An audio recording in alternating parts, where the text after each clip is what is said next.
Fiz a pintura aqui, ó, do micro-ondas, aquele que eu mandei no vídeo anterior. Ó, ficou bem branquinho, ó.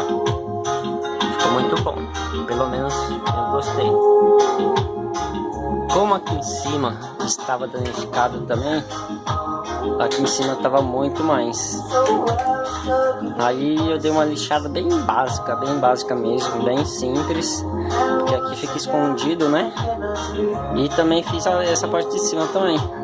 Passei a massa também, aquela massa. Por isso que o tubo foi praticamente quase todo aqui. O tubinho de massa acrílica.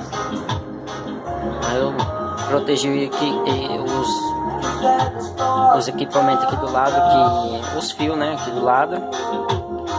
Aí eu fiz uma pintura aqui em cima também. E ficou muito bom. Gostei. Em cima ficou bom. Até mais, abraços.